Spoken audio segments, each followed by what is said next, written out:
नमस्कार साथियों, स्वागत है आपके अपने YouTube channel Sanskrit education hub पर। साथियों, आज की इस वीडियो में आपके लिए है हिंदी शिक्षण की विधियाँ और व्याकरण के प्रश्न। यानी कि इस वीडियो में हिंदी शिक्षण की विधियाँ भी है और हिंदी की ग्रामर, इन दोनों के प्रश्न इसमें समाहित किए गए हैं ताकि अपने दोनों का जो कोर्स है वो बराबर रूप से चल सके। तो आज का अपना ये पहला वीडियो है, इसमें हिंदी शिक्षण विधियाँ और उसके जो प्रश्न हैं व्याकरण के, उन दोनों का समाहित इस वीडियो में किया गया है। अगर आप पहली बार चैनल पर आए हों तो सब्सक्राइब करके रखें और अपने साथियों के साथ भी इसको शेयर करें। तो बढ़ते हैं साथियों अपने इस प्रश्न की ओर। तो आज का अपना पहला प्रश्न है, कौन सा कार्य अर्थ ग्रहण की कुशलताओं के विकास के लिए ज़्यादा उपयोगी होगा? यानी कि ऐसा कौन सा कार्य है जो अर्थ ग्रहण की कुशलताओं के विकास के लिए ज़्यादा उपयोगी होगा? 4 विकल्प है आपके पास, उनको पढ़िए, विचार कीजिए और सही जवाब देने का प्रयास कीजिए। तो इसका सही जवाब हो जाएगा विकल्प नंबर 4, यानी कि वर्णन करना। जो अर्थ ग्रहण करने की कुशलताओं के विकास के लिए ज़्यादा उपयोगी है वो होगा वर्णन करना। अपना अगला प्रश्न है, भाषा शिक्षण में पहले कौन सा कार्य करना चाहिए? यानी कि जो भाषा का शिक्षण होता है, जो हम पढ़ाते हैं भाषा, उसमें सबसे पहले हमको कौन सा कार्य करना चाहिए?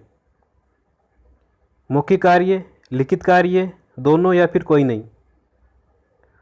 तो सबसे पहले हम करना चाहिए मौखिक कार्य, सबसे पहले मौखिक कार्य होगा। नेक्स्ट प्रश्न है, किसी भाषा को पढ़ने और लिखने की अपेक्षा बोलना सीखना सबसे छोटी पगडंडी को पार करना है, यह कथन किसका है? साथियों, आज के इस वीडियो में आपके लिए नए प्रश्न और बहुत ही महत्वपूर्ण प्रश्न लेकर आया हूं।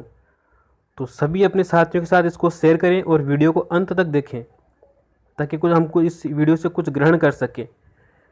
तो बताइए क्या इसका जवाब होना चाहिए? किसी भाषा को पढ़ने और लिखने की अपेक्षा बोलना सीखना सबसे छोटी पगडंडी को पार करना है, यह कथन किसने दिया था? तो यह कथन दिया था एटकिंसन ने। विकल्प नंबर 2 इसका सही जवाब है। बढ़ते हैं अपने अगले प्रश्न की ओर। अगला प्रश्न है, बिना रुक रुक कर प्रवाह से पढ़ना किस विधि से सिखाया जाता है? बिना रुक रुक कर प्रवाह से पढ़ना किस विधि के माध्यम से सिखाया जाता है? बताइए। 4 विकल्प आपके पास, वाक्य शिक्षण विधि से, कहानी विधि से, साहचर्य विधि से या फिर अनुकरण विधि से? साथियों, इसका जवाब हो जाएगा कहानी विधि से। यानी कि बिना रुक रुक कर बिल्कुल प्रवाह से पढ़ना होता है कहानी को, ठीक है ना। तो कहानी विधि में यह सिखाया जाता है कि भाई बिना रुक रुक कर प्रवाह से पढ़ना चाहिए अपने को। अगला प्रश्न है, प्रश्न नंबर अगला है, देखो और कहो विधि का प्रयोग क्या सिखाने के लिए किया जाता है? देखो और कहो का प्रयोग क्या सिखाने के लिए किया जाता है? 4 विकल्प आपके समक्ष हैं, उनको पढ़िए, विचार कीजिए क्या इस प्रश्न का जवाब होना चाहिए और आपके जो जवाब है वो प्रश्न नंबर लगा करके आप कमेंट बॉक्स में दे सकते हैं। तो देखिए, देखो और कहो विधि का जो प्रयोग है वो सस्वर वाचन कराने के लिए किया जाता है। देखो और कहो कहेंगे कैसे? जब हम बोलेंगे, वाचन करेंगे तभी तो होगा ना। तो देखो और कहो विधि का प्रयोग सस्वर वाचन सिखाने के लिए किया जाता है। अपना अगला प्रश्न है साथियों, भाषा शिक्षण के उपागम हैं। तो कौन कौन से उपागम है भाषा शिक्षण के? विकल्प आपके समक्ष प्रस्तुत हैं, पढ़िए।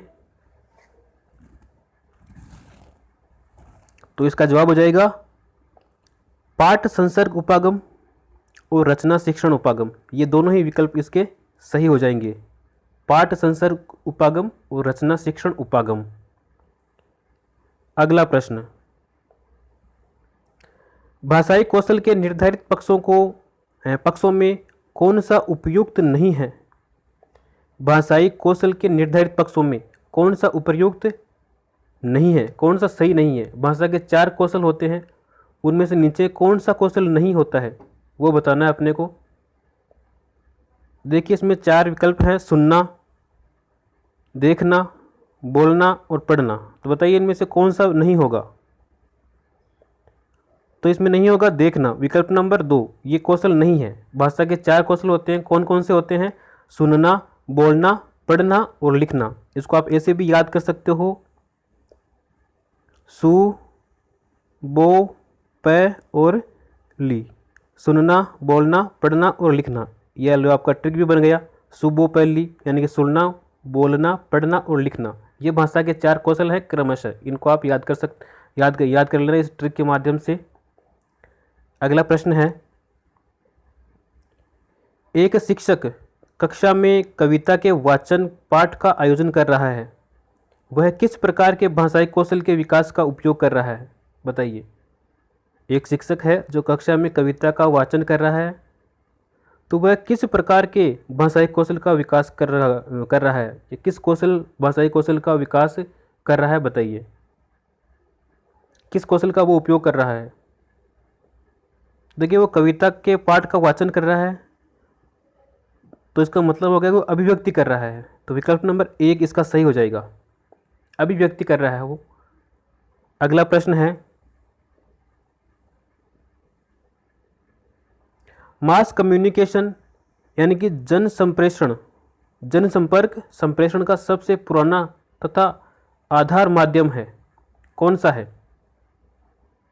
मास कम्युनिकेशन जिसको जनसंपर्क संप्रेषण कहा जाता है, उसका सबसे पुराना तथा आधार माध्यम क्या होना चाहिए? 4 विकल्प है आपके समक्ष। तो इसका सही जवाब हो जाएगा विकल्प नंबर 2, प्रिंट मीडिया। अपना अगला प्रश्न है, प्रिंट मीडिया में सम्मिलित नहीं किया जा सकता, ऐसा कौन सा विकल्प है जिसको प्रिंट मीडिया में सम्मिलित नहीं किया जा सकता है? 4 विकल्प आपके समक्ष प्रस्तुत हैं, समाचार पत्र, पत्रिकाएं, पाठ्य पुस्तक या फिर विद्यालय पत्रिकाएं। तो देखिए प्रिंट मीडिया में हम सम्मिलित नहीं करेंगे पाठ्य पुस्तकों को, पाठ्य पुस्तक प्रिंट मीडिया में सम्मिलित नहीं होती हैं। इसके अलावा समाचार पत्र, पत्रिकाएं और विद्यालय पत्रिकाएं जो होती है वो प्रिंट मीडिया के अंतर्गत सम्मिलित की जाती है। अपना अगला प्रश्न, विचारों की अच्छी अभिव्यक्ति किस प्रकार के प्रश्नों में हो सकती है? विचारों की सबसे अच्छी अभिव्यक्ति हम किस प्रकार के प्रश्नों में कर सकते हैं? तो देखिए इसका सही जवाब हो जाएगा विकल्प नंबर 3, यानी कि जो निबंधात्मक प्रश्न है उसमें हम अपने विचारों की सही अभिव्यक्ति कर सकते हैं। नेक्स्ट प्रश्न, तो अगला प्रश्न अपना आता है, किसने उपलब्धि परिभाषाओं को मानकीकृत व अमानकीकृत या शिक्षक निर्मित परीक्षण में वर्गीकृत कर प्रस्तुत किया है? किसने उपलब्धि, ये परिभाषाओं नहीं है, यहाँ पे है परीक्षणों, इसको आप परीक्षणों कर लेना, परीक्षणों पढ़ना है इसको आपको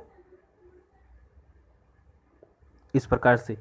तो किसने उपलब्धि परीक्षणों को मानकीकृत और अमानकीकृत या फिर शिक्षक निर्मित परीक्षण में वर्गीकृत करके प्रस्तुत किया है? तो इसका सही जवाब हो जाएगा डगलस व हॉलैंड, विकल्प नंबर 1।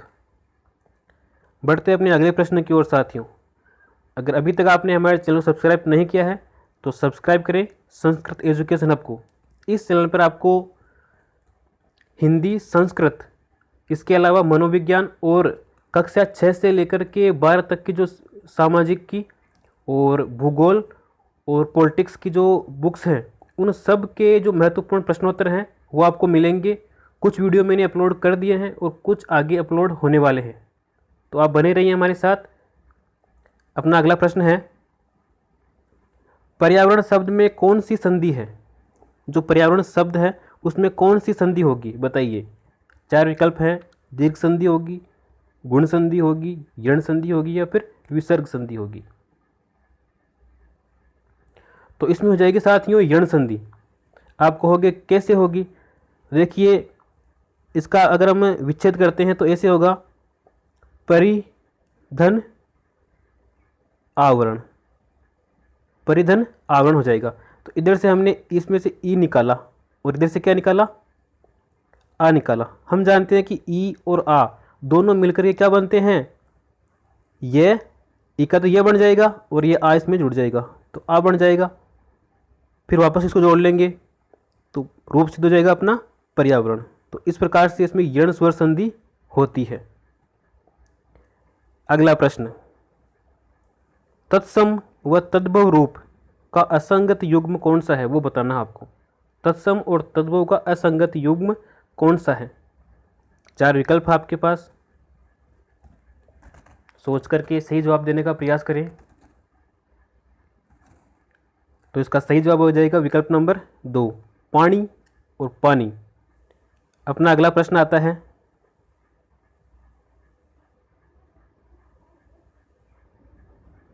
हमें विवेकपूर्वक निर्णय लेने की आवश्यकता है, रेखांकित पद में कौन सा समास होना चाहिए, बताइए। विवेकपूर्वक ये जो शब्द है, इस शब्द में कौन सा समास होगा ये आपको बताना है। विवेकपूर्वक, तो इसका सही जवाब हो जाएगा विकल्प नंबर 1, इसमें समास होगा अव्ययभाव समास, अव्ययभाव समास इसमें सही जवाब हो जाएगा। अगला प्रश्न है, बसंत ऋतु आने पर फूल खिलने लगते हैं। बसंत ऋतु आने पर फूल खिलने लगते हैं, ये जो वाक्य है वो किस प्रकार का वाक्य है, संयुक्त वाक्य है, सरल वाक्य है, मिश्र वाक्य या फिर इनमें से कोई नहीं, बताइए ये किस प्रकार का वाक्य है। वसंत ऋतु आने पर फूल खिलने लगते हैं, तो इसका सही जवाब हो जाएगा विकल्प नंबर 1, ये संयुक्त वाक्य है। रचना के आधार पर वाक्य 3 प्रकार के होते हैं, सरल वाक्य, संयुक्त वाक्य और मिश्र वाक्य। अपना अगला प्रश्न,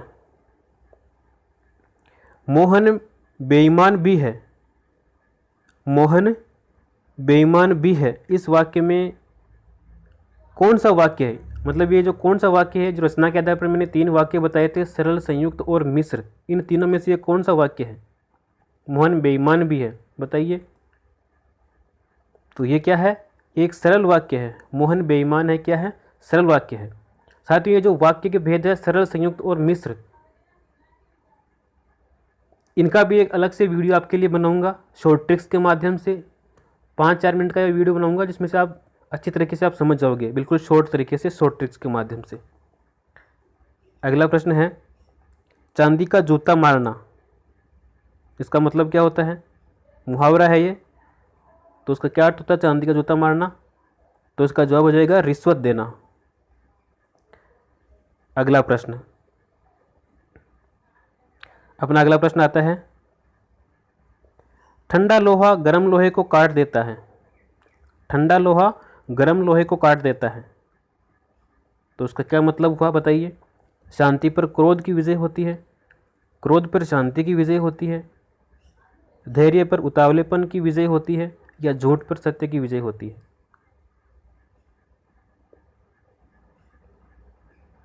तो इसका सही जवाब हो जाएगा विकल्प नंबर 2, क्रोध पर शांति की विजय होती है, यानी कि ठंडा लोहा गर्म लोहे को काट देता है।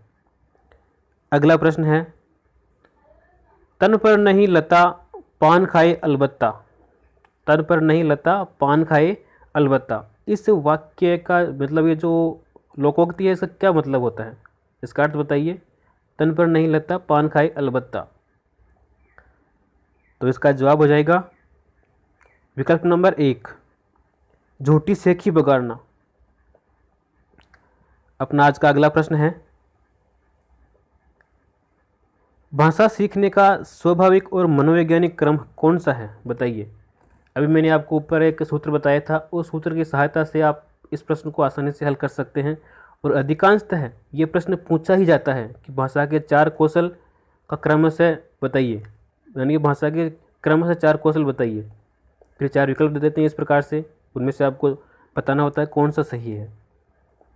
तो देखिए मैंने आपको बताया था कि सु, बो, प और ली, ये मैंने आपको बताया था अभी ऊपर। तो इस प्रकार से आप देखिए कहाँ पर ये मैच हो रहा है। सु का मतलब हो जाएगा सुनना, बो यानी कि बोलना, प से पढ़ना और ली से लिखना। तो इसका मतलब अपना विकल्प नंबर 3 सही हो जाएगा, सुनना, बोलना, पढ़ना और लिखना। अगला प्रश्न आता है, वर्णमाला पढ़ना और वर्णमाला लिखना, इनमें से कौन सा कार्य पहले कराया जाता है? वर्णमाला को पढ़ना और लिखना, इनमें से कौन सा ऐसा कार्य है जो पहले कराया जाता है? बताइए। बहुत ही अच्छा प्रश्न है। तो इसका वही जवाब हो जाएगा जो हमने बताया था अभी पहले। 4 कौशल, उन कौशलों में से पहले कौन सा कौशल आएगा? इनमें छांट लो। 4 विकल्प आपके समक्ष प्रस्तुत हैं। तो पहले कौशल कौन सा आता है? लिखने से पहले क्या आएगा भैया? पढ़ना आएगा। तो इसका क्या हो जाएगा जवाब? वर्णमाला को पढ़ना। विकल्प नंबर 1 इसका सही जवाब हो जाएगा। अपना अगला प्रश्न आता है, व्याकरण से प्रश्न है, सच्चाई का संधि विच्छेद क्या होगा? सच्चाई का संधि विच्छेद बताना आपको। तो इसका सही जवाब हो जाएगा विकल्प नंबर 3, सत्य प्लस चाई, इसमें हो जाएगी व्यंजन संधि। अगला प्रश्न है, गलती का पर्यायवाची कौन सा है? गलती का पर्यायवाची बताना है आपको। गलती का पर्यायवाची क्या होगा ये बताना है आपको। त्रुटि, भूल, अशुद्धि, ये सभी साथी उसके पर्यायवाची हैं। विकल्प नंबर 4 इसका सही जवाब है। अगला प्रश्न है, प्रतिदिन शब्द में कौन सा समास है? जो प्रतिदिन शब्द है उसमें कौन सा समास होता है ये बताना है आपको। तो इसका सही जवाब हो जाएगा विकल्प नंबर 2, इसमें समास होगा अव्ययभाव समास। जहाँ पर अव्यय या उपसर्ग होता है प्रथम पद में, वहाँ पे अव्ययभाव समास होता है। और जहाँ पे दोनों पद प्रधान होते हैं वहाँ पर द्वंद्व समास होता है। जहाँ पर प्रथम पद संख्यावाची होता है और द्वितीय पद क्या होता है? संज्ञावाची होता है। तो वहाँ पे हो जाएगा द्विगु समास। ठीक है। और अपना अगला प्रश्न है, कार्य शब्द का तद्भव रूप बताना है आपको। जो कार्य शब्द है उसका बताना है तद्भव रूप। 4 विकल्प आपके पास, सेवा, कारज, काज या फिर काम। बताइए। कार्य शब्द का सही रूप बताना है आपको, क्या हो जाएगा? इसका सही जवाब है विकल्प नंबर 3, काज। कार्य का तद्भव होगा काज। अगला अपना प्रश्न है, विचार में इक प्रत्यय लगाकर शब्द बनेगा। विचार में इक प्रत्यय लगाकर कौन सा शब्द बनेगा? तो इसका सही जवाब हो जाएगा विचार प्लस इक बराबर वैचारिक। विकल्प नंबर 4 इसका सही जवाब है। साथियों, ऐसे ही महत्वपूर्ण प्रश्नों के लिए बने रहिए हमारे साथ और अपने जो चैनल है संस्कृत एजुकेशन हब, इसको सब्सक्राइब करके रखें और अपने साथियों के साथ भी इसको शेयर करके रखें। आज का अपना ये पहला वीडियो था। अगले दिन नेक्स्ट वीडियो आएगा, इसमें संस्कृत की भी आएगी। और जो नेक्स्ट वीडियो है उसमें हिंदी शिक्षण और व्याकरण दोनों के जो प्रश्न हैं सम्मिलित रूप से आएंगे, ताकि दोनों की प्रैक्टिस चलती रहे। Thank you.